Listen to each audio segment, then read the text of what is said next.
Brought to you by the Every Dollar app. Start budgeting for free today. Nick Murray published this essay in a financial planning periodical that I got a hold of this week. One of my buddies sent it to me in the business. It's very well done, and he's kind of snarky like you, George. That's why I like him. I like just reading this article. Yeah, The Persistent Illusion of Gold. This is good. Yeah, for the record, the subtitle of the Wall Street Journal piece is Swings in Stocks and Bonds Have Boosted the Metal's Popularity with Ordinary Investments. The statistic at the heart of the article is the percentage of Americans who believe gold is the best long-term investment jumped to 26% this year from 15% in 2022, according to a Gallup report from May. Wow. In contrast, those preferring stocks dropped to 18% from 24% last year, while those favoring bonds climbed to 7% from 4%. This happens quite reliably every time there's a bear market in stocks. Ordinary investors are always recalibrating their preferences in the rear-view mirror. Which is wrong. My major purpose in this little essay is to parse through the pathology which persists in the illusion not just that gold is an efficient inflation hedge, but that it's somehow preferable to holding a broadly diversified portfolio of high-quality common stocks like a mutual fund for the long term. First, let's get our terminology straight. Gold is not, in any accepted sense, an investment at all. That is, it does not produce anything. It just sits there. Gold's sole financial function is as an inflation hedge. The question then becomes, how's that working out? In August of 71, the price of gold was arbitrarily fixed at $35 an ounce. $35 an ounce. By January of 80, the last time ordinary investors went totally gaga over it, gold had reached $800 an ounce. Thus, if you bought an ounce of gold nearly 44 years ago at $800, you now own an ounce of gold that is, at this writing, worth $1,965. That's up about 2.5 times, having produced in the interim neither dividends nor interest nor anything else.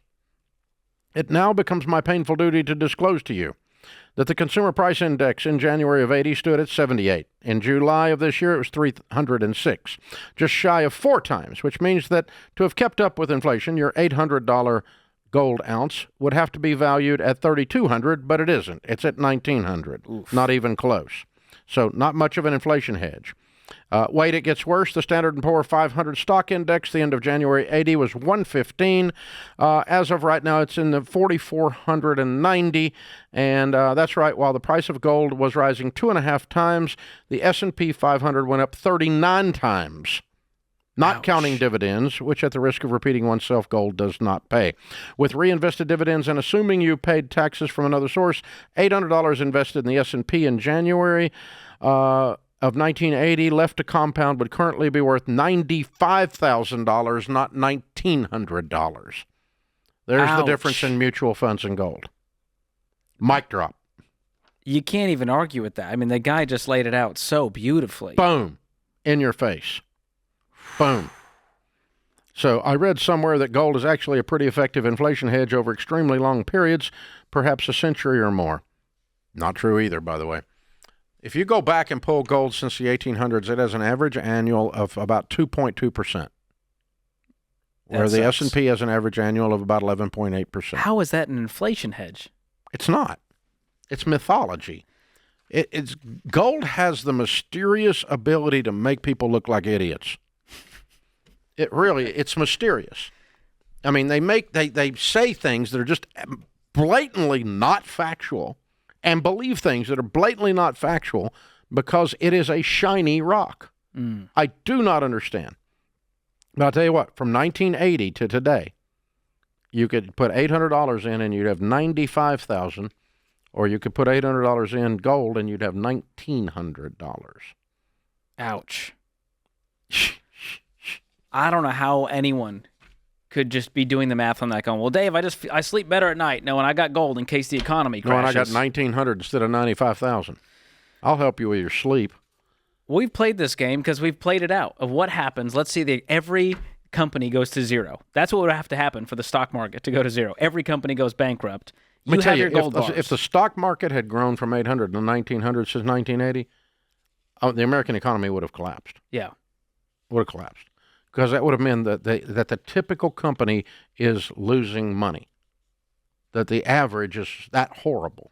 I mean, for the stock market to be that anemic, the economy would have to be that anemic, and it would just be, I mean, I don't know if our society would have survived if the stock market had done the same rates of return that gold had done. Think about that. Yeah, that's wild. I mean, you would have had to make nothing on your, I mean, jeez. Like, yeah. So these people are scared of the stock market. Hey, if this collapses, I'll have my gold bars, and it'll somehow keep its value in these dark times. But they've lost so much money, and it hasn't even kept up with inflation, that I'm going, I'll be way better off than you, just haven't been the tortoise over here investing in the stock market for 30, 40 years. Yeah. Well, it's about as dumb as the guy called me up and said, I got $400,000. I buried it in coffee cans in my backyard. That's an inflation hedge, Dave. No, it's paper money and buried in the ground. This is not going to go well, buddy. We're talking insects. We're talking dampness. We're talking, I sealed the car. I don't care. Well, even if the you money buried it in the ground. Do you not know those things rust? And now, what happens when you die? Your hillbilly relatives are out there with their metal detectors? I would make that a reality show. I'd watch that on HGTV. That's about as dumb. Wow. Well, and your $40,000 40 years later, having sit in the ground, ain't worth $40,000. Oh, it's $400,000. Oh my gosh. So I told him, you're losing $40,000 a year. It had been 10 years. I said, you've lost $400,000. What do you mean? I didn't lose it. I know where it is.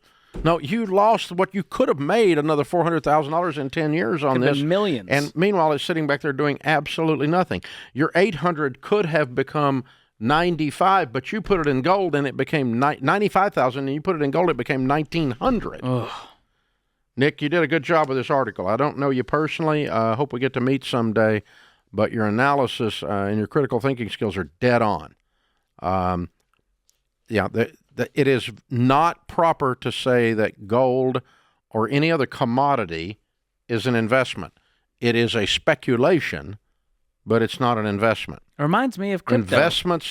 Investments have an income that they produce. They have something going along with them.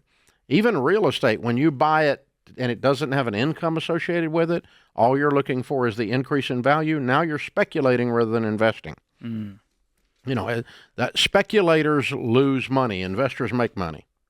Well, over the years as you've been doing this, Dave, most people are drawn to this out of fear, which greed, is usually not greed. A great reason to do anything financially. Fear or greed. Yeah, you're right. Yeah, it's not. I mean, right after I get afraid, I get stupid because I'm in freak out mode and my critical thinking skills shut down. I'm in the middle of a trauma experience. When usually I saw a headline of some guy yelling at them, "Go buy gold, it's all coming down, guys. Go buy gold and silver, you'll be okay." And it doesn't work out like that. Yeah. And if all goes down, we're not going to be looking for gold. I'm not going to be looking to trade Dave Ramsey for gold. I need food, bullets, shelter, water, ammo. Yep. Bullets and ammo, both. Both of those. Well, Dave. You're loading up over here, George. I'm going to Dave's compound if it all goes down, so I'm okay. You guys fend for yourselves. Yeah. So Nick Murray, that did this essay, is quoting from the August 7th online edition of the Wall Street Journal. The article that he was picking apart was titled, "When Markets Get Scary, Mom and Pop Buy Gold." So not mom and pop that want to be wealthy. If you want to build wealth, typically what we find is people buy real estate and they buy mutual funds. And they pay cash for their real estate, no debt. These are the typical paths that we find among millionaires. We don't find millionaires that say, "I got rich buying gold." And now we know why, because 800 in 1980 turned into 1,900 today. And what is that, 50 years, 40 years later, 45 years later? Wow. In 45 years, you doubled your money barely. Well, don't dance in the street over that.